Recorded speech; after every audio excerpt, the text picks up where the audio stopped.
Hi everybody, Carol here. Welcome. This is what I'm going to be making today. These are little treat boxes. They happen to be for Easter, but they can be for any occasion. So let me turn this camera down. So these are the papers I'm using. It's Happy Easter, and I believe it's by Echo Park. And then also the measurements for these little treat box, 3 by 6 3/4. And the score lines are 1 1/4, 2 1/4, 3 1/2, 4 1/2, 5 1/8, and 6 1/8. Then turn it up the other direction and score down 3 on the 3/4 inch line and 1 3/4 inch line. Now I had already done one and I laid it on here to show you how much is cut away from those measurements. And so there is another way to do it, and I've done it another way that may seem to be a little simpler, but this is okay. And by the way, I got this design from online from someone named Darcy or Darby. I'm not quite sure, but she hasn't been on in a long time, but I made this a long time ago, so sorry I can't remember her last name.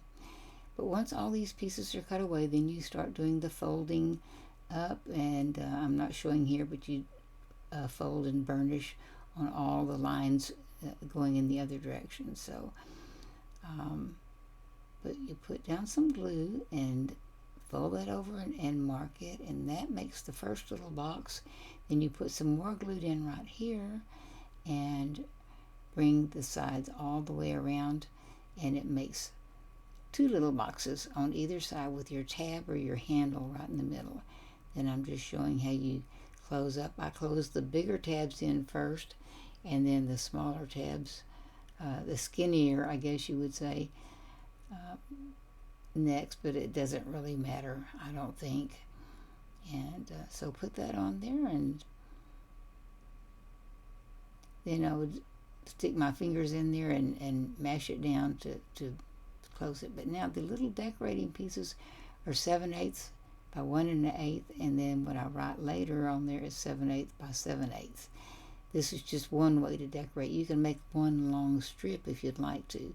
I kind of like the look of the frame that you get from each square. So that's where I changed it. I had left off the 7/8 by 7/8 on the ends of the box. So again, as you fold that over with the glue, follow my little directions there. You fold the other end over, exactly snugging up against her, and fold that down. Now press that down. Then when you open it up, you can see that it makes a box. And then you fold the other sides, and I'm putting down some glue. I was out of glue. As a matter of fact, I'm supposed to get glue tomorrow, and what I had left was just in pretty bad shape. It was so old. But anyway, it works. So, and then match those sides up and get a good press on there. And you got room for candy treats on both sides, and you'll see how I decorate the middle piece there. So you can fold it down this way and then twist it and fold it down the other way, and then you really have it even all the way around. And then when you fold up those bottom pieces, I marked where I put my glue, although that when I marked wrong, so I went back and erased it. But anyway, put that down and stick something in there, a pencil or something, and get that nice and tight. Now I'm going to decorate with some of the stickers in the kit, and I was placing it to see where I wanted to put it on the little tab or the handle. And I'm going to punch 2 holes, 1/4 inch holes. And I was seeing where the sticker was going to land, so I could put it kind of on either side of the little chick, his feathers and his body there. So with this, I'm going to use some paper ribbon, and you could certainly use satin or nylon ribbon if you wanted to. And I'll tie a knot. I'm speeding it up.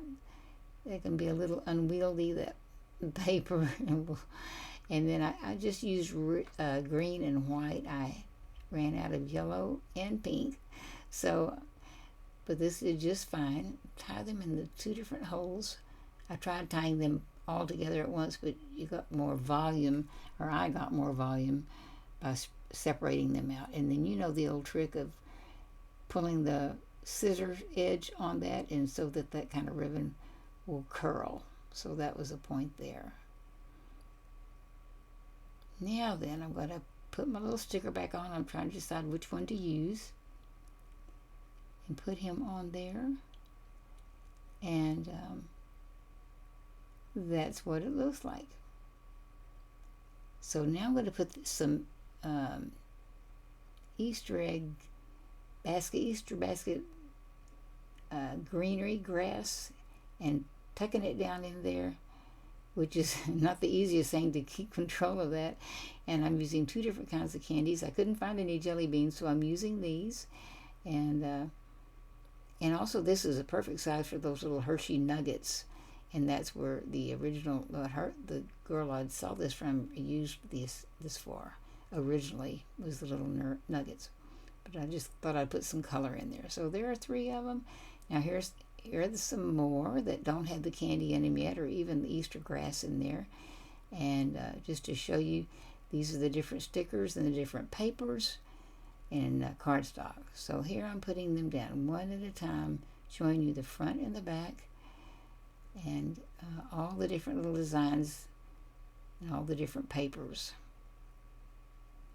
I just think they're so cute, and I love them. They're time consuming, I will admit, but then sometimes it's just worth it. You don't have to do all of that, but I think it turned out to be a cute product, and I'm glad I went to that trouble. So more slowly and up close, I'll show you each one so you can see the details.